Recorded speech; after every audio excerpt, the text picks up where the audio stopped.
मंच पे उपस्थित हमारे भारत सरकार के श्रम एवं पेट्रोलियम राज्य मंत्री आदरणीय रामेश्वर तेली जी,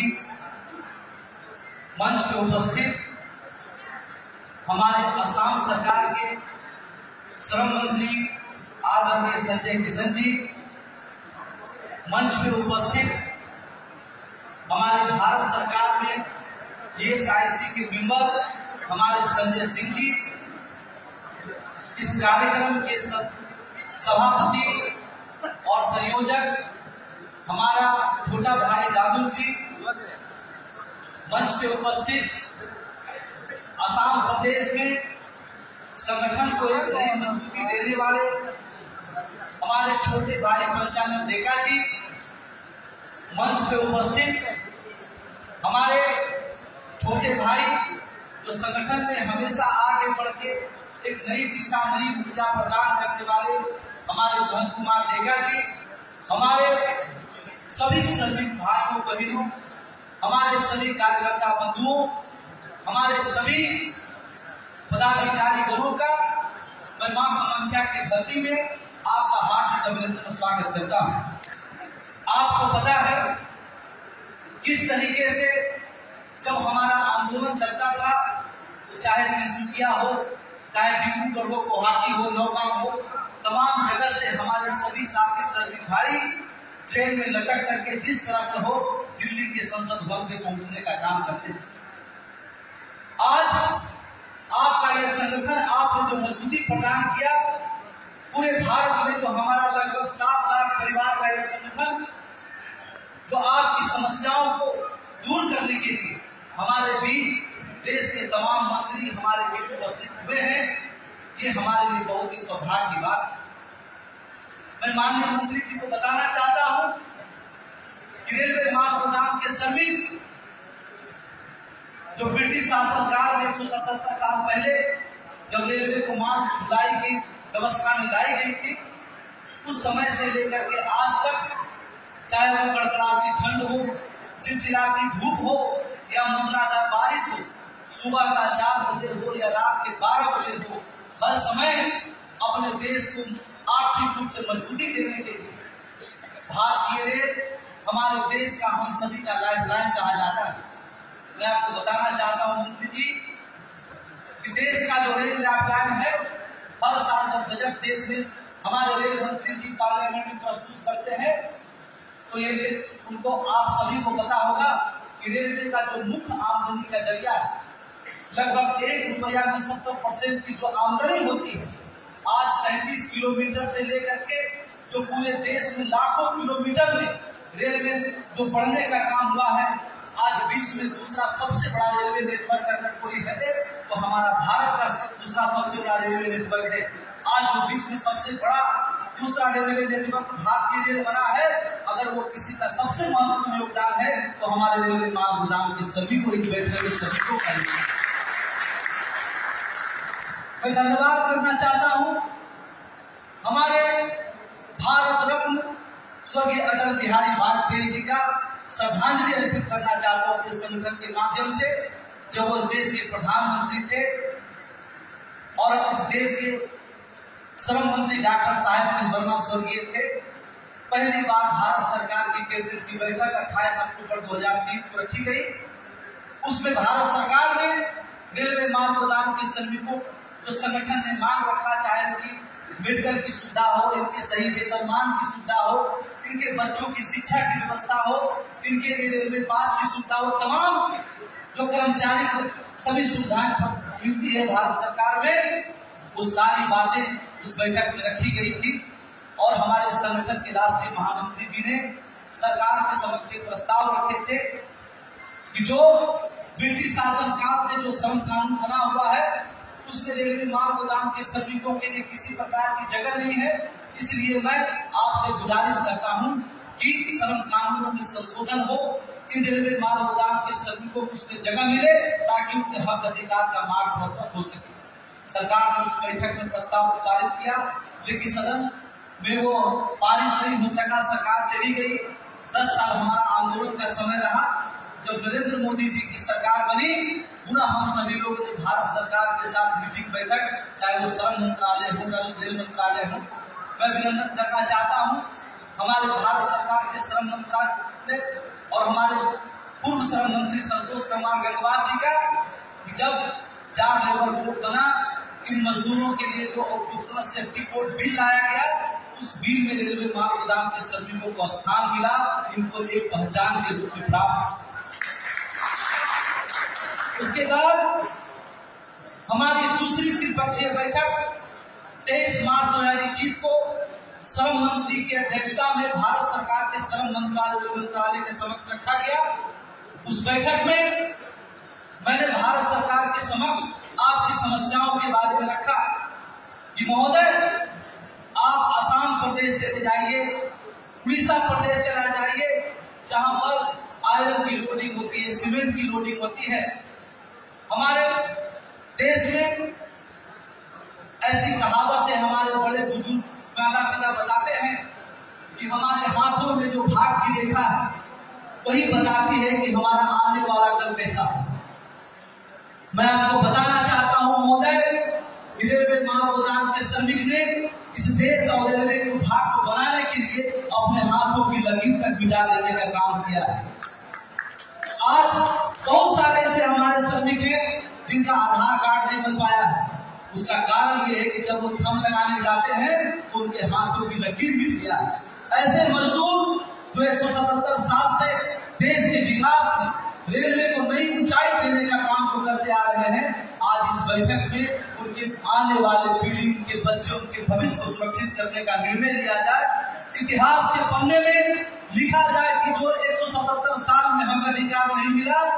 वो हमारे नरेंद्र मोदी जी की सरकार में मजदूरों को मिलने का काम हुआ है। हमारे भारत के प्रधानमंत्री जी का एक मूल मंत्र है, सबका साथ, सबका विश्वास और सबका प्रयास। ये सार्थक तब होगा जब रेलवे माल गोदाम के श्रमिकों को हक अधिकार देने का काम किया जाए। मैंने कहा कि जब कोरोना का संकट आया, लोग अपने बालकनी से बाहर निकलने में डरते। हमारे देश के प्रधानमंत्री जी ने देश के नागरिकों को यह भरोसा आश्वासन दिए कि कोई भी हमारे देश में भूखमरी से नहीं मरेगा,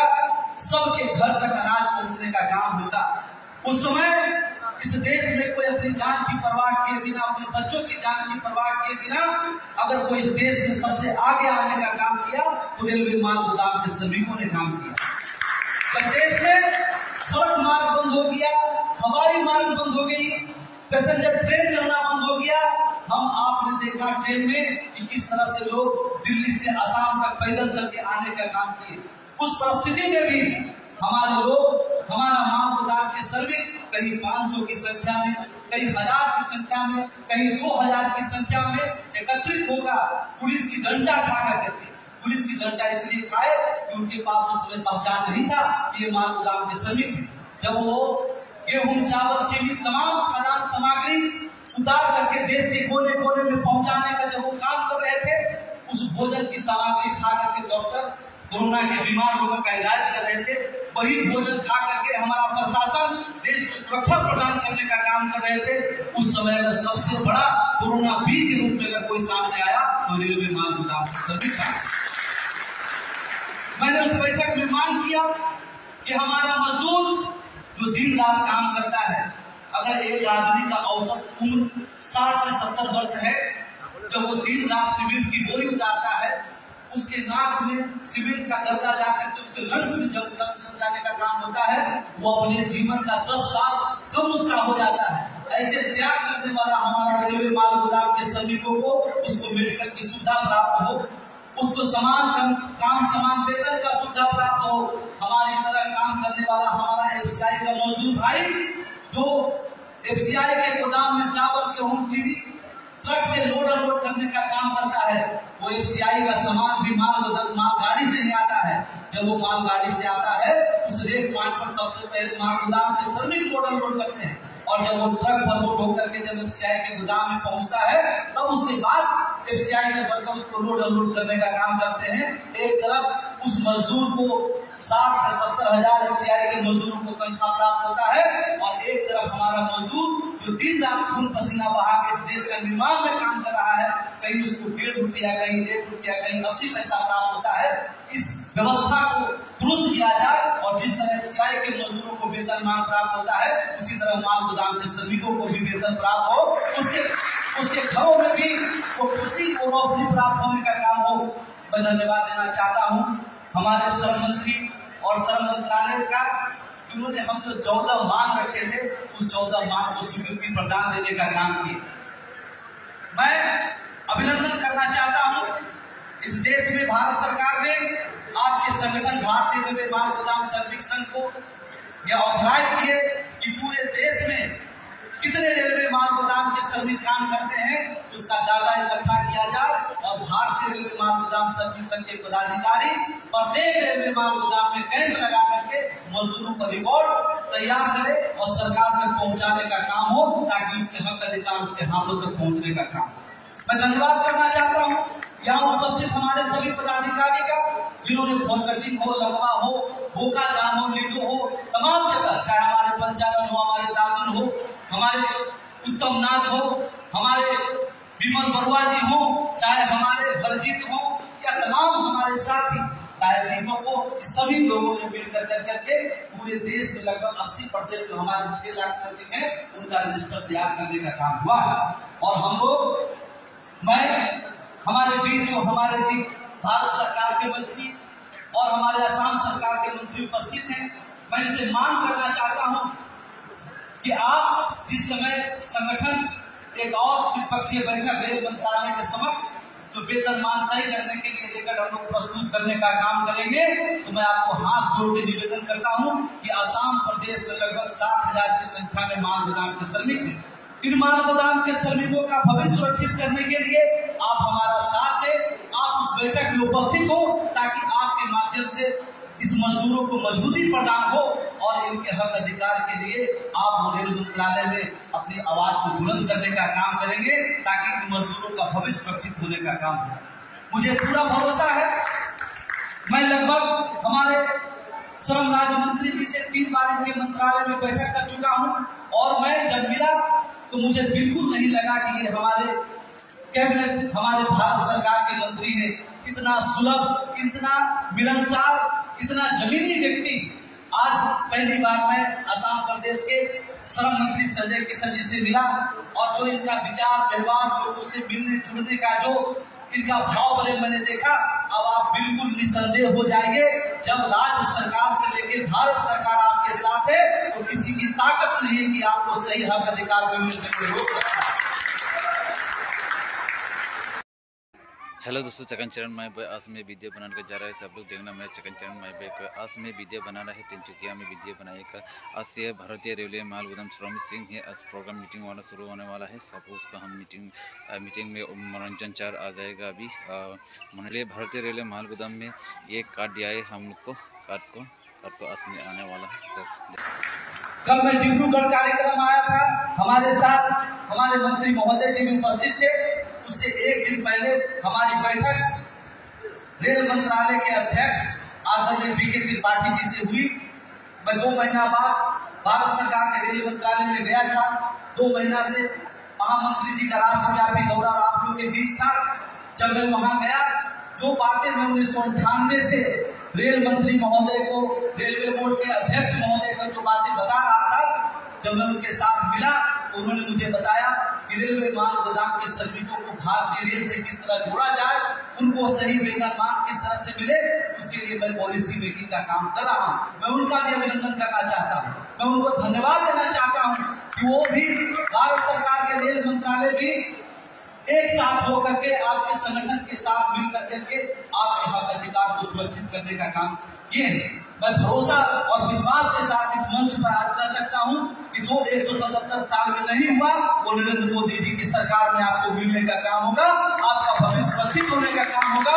और आपको सही न्याय मिलने का काम होगा। ये बहुत बड़ा शुभ संकेत हमारे बीच में है कि हमारे एक राज्य के असम प्रदेश के श्रम मंत्री और भारत सरकार के भी श्रम मंत्री आपकी समस्याओं को दूर करने के लिए आपके पास उपस्थित है। मैं इनका अभिनंदन करना चाहता हूँ, पूरा संगठन की तरफ से धन्यवाद करना चाहता हूँ, कोटि कोटि प्रणाम करना चाहता हूँ। और इनको अभिनंदन करने के साथ मैं अपनी वाणी को विराम देना चाहता हूं। और आप लोग जो अलग अलग जगहों से इतना कष्ट कर करके कोई सुबह चले होंगे, कहीं दूर से इस तरह से पहुंचे, कोई खाना नहीं खाया होगा, आपको इतना भरोसा, विश्वास और एकता के साथ, संगठन के साथ आप लोग खड़े हैं। मैं आपको हाथ जोड़कर आपको नमन करना चाहता हूँ, अभिनंदन करना चाहता हूँ। बहुत बहुत धन्यवाद। जय भारत माता की जय। सब किसान जिंदाबाद जिंदाबाद जिंदाबाद। बहुत बहुत धन्यवाद।